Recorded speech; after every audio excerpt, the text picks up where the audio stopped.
Merci à vous, Monsieur le député d'Huntingdon. Je cède maintenant la parole à Monsieur le député de Marie-Victorin. Monsieur le député. Merci, Monsieur le Président. Monsieur le Président, je ne comprends pas comment les députés du Parti libéral peuvent se solidariser d'un tel projet de loi. Projet de loi visant à préserver, je cite, la paix, l'ordre et la sécurité publique, comme on peut le lire dans les notes explicatives. Parce qu'à la lecture de ce projet de loi, Monsieur le Président, on a plutôt l'impression qu'il vise exactement le contraire de la paix et de l'ordre.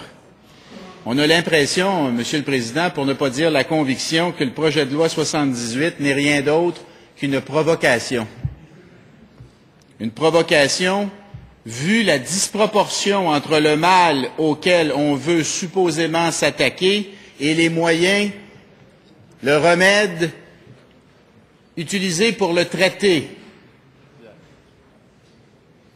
Plusieurs de mes collègues, Monsieur le Président, comme celui de Chambly qui est juste ici à ma gauche, ont démontré que le projet de loi 78 est une attaque en règle contre les libertés civiles.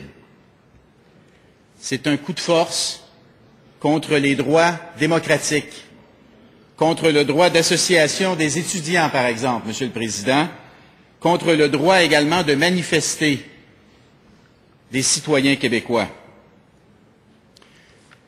C'est d'autant plus inique, Monsieur le Président, que le conflit étudiant ne justifie absolument pas un tel abus de pouvoir de la part du gouvernement, une telle atteinte aux droits civiques.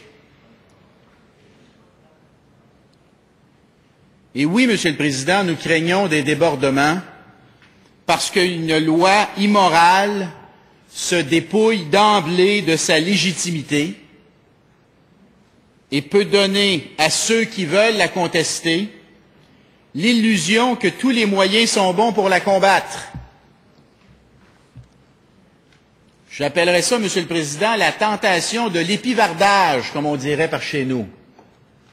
S'épivarder, ça veut dire s'éloigner de l'objectif recherché et s'éloigner surtout des moyens légitimes pour l'atteindre. Il faut résister, Monsieur le Président, à la tentation de l'épivardage. Et je crains que ce projet de loi ait en lui les germes de l'épivardage, Monsieur le Président, les germes de la tentation de prendre des moyens, disons, non démocratiques pour le contester. Et, Monsieur le Président, moi j'en ai la conviction profonde, ce projet de loi, il ne vise pas, foncièrement, là, ce projet de loi-là ne vise pas à régler le conflit étudiant. Moi je pense que ce projet de loi, il participe d'une stratégie libérale qui vise, permettez-moi l'anglicisme, là, à rebrander le Parti libéral du Québec comme le parti de la loi et de l'ordre, le parti des gros bras, censé ramener la paix sociale au Québec. Je suis convaincu, Monsieur le Président, que cette loi spéciale, c'est d'abord et avant tout un exercice de marketing politique. Une tentative pour les libéraux de faire oublier les scandales de corruption dont ils sont affligés depuis, quoi là, maintenant 2 ans? Sans parler de toutes les allégations qu'il y avait avant. Bref, une stratégie, Monsieur le Président, pour relancer le Parti libéral dans l'opinion publique afin de pouvoir déclencher plus tôt que tard des élections. Et c'est pour ça, Monsieur le Président, que je veux lancer un appel aux étudiants, puis il y en a quelques-uns qui sont avec nous ce soir, je les salue, enfin ce matin maintenant, là, parce qu'il est passé 5 heures.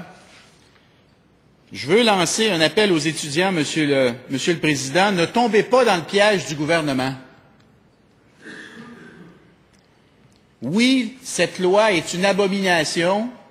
Oui, cette loi, elle est injuste. Oui, cette loi, elle est immorale. Et vous avez raison d'être en colère, puis on est en maudit, nous autres aussi. Mais il faut contenir cette colère-là, puis il faut la canaliser dans une bataille politique démocratique. Le gouvernement libéral ne demande pas mieux que de brandir d'éventuels dérapages comme autant d'excuses pour justifier a posteriori sa loi matraque. Alors je vous demande d'être sage. Je vous demande d'être plus fin que le gouvernement. Je vous demande de résister aux tentations de l'épivardage. Restons focus. Puis montrons-leur que c'est par des moyens démocratiques qu'on va continuer à mener la bataille et qu'on va la gagner, cette bataille-là. D'autant plus que la bataille, Monsieur le Président, elle était déjà juste, la bataille contre les hausses. Elle est d'autant plus juste maintenant que vous combattez une loi injuste. Parce que, Monsieur le Président, à travers tout ça, là, à travers tout ce débat autour de la loi 78, il ne faut pas perdre de vue l'essentiel.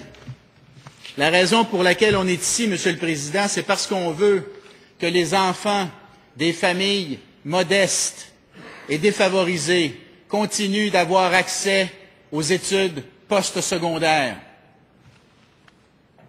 Moi, Monsieur le Président, je suis ici là, ce matin là, parce que je veux parler au nom des familles de Longueuil que je représente en cette Assemblée. Dans le comté de Marie-Victorin, il y en a beaucoup qui tirent le yard par la queue puis qui ont de la difficulté à arriver. Puis, Monsieur le Président, c'est pas vrai qu'une hausse de 82% sur 7 ans va les aider à accéder aux études postsecondaires. Ça n'a aucune logique, ça, Monsieur le Président. C'est déraisonnable, la hausse de 82%. Puis ça tient pas de bout. Quand ils nous disent, Monsieur le Président, que ça ne changera rien à l'accès, d'abord, voulez-vous bien me dire, là, voulez-vous me donner un exemple de quelque chose qui augmente de 80% de nos jours, même étalé sur un certain nombre d'années? Qu'est-ce qui augmente de 82% de nos jours, Monsieur le Président? Puis même les parents, là, parfois, qui me confrontent sur le carré rouge, quand je leur dis, tu trouves ça raisonnable, 80% sur 7 ans, ils sont obligés d'admettre que ce n'est pas raisonnable, Monsieur le Président. Puis, pouvez-vous m'expliquer, Monsieur le Président, pourquoi l'accès à l'université serait-elle la seule chose en ce bas monde qui échapperait à la loi qui veut que plus ça coûte cher, moins de gens peuvent se le payer? Voulez-vous m'expliquer ça, Monsieur le Président? Ce serait la seule chose en ce bas monde à propos de laquelle le prix n'aurait aucun impact sur la demande. Ça défie les logiques, la logique de l'économique, ça, Monsieur le Président. Plus ça coûte cher, moins on peut se le payer. C'est ça le gros bon sens économique. Le gouvernement nous dit, c'est pas grave, même si ça coûte cher, ils vont pouvoir continuer à se la payer, l'éducation postsecondaire, les gens des classes moyennes puis des classes défavorisées. Ça n'a aucun bon sens, Monsieur le Président. Ça n'a pas de bon sens, cette logique-là. Alors oui, je me bats pour les gens de Longueuil ce soir ou ce matin, Monsieur le Président, puis je me bats aussi pour les fils et les filles de l'île du Pas dont je suis issu. Je suis un insulaire. On était 400 sur l'île. On était des fils de cultivateurs ou des fils d'ouvriers. Il y en a qui travaillaient à la marine, à Sorel, qui construisaient des bateaux, puis il y avait les autres qui restaient sur les terres et qui travaillaient sur la terre. Puis moi, Monsieur le Président, là, je suis un aîné, je suis l'aîné de 6, puis je suis le premier là, de la famille là, à aller à l'université. Tous ceux et celles qui m'ont précédé ne sont pas allés à l'université. Puis si j'ai pu aller à l'université, Monsieur le Président, c'est parce que les frais de scolarité étaient raisonnables, puis parce qu'il y avait un système de pré-bourse pour nous aider, parce que chez nous, mes parents n'avaient pas les moyens de nous payer des études universitaires pour les 6.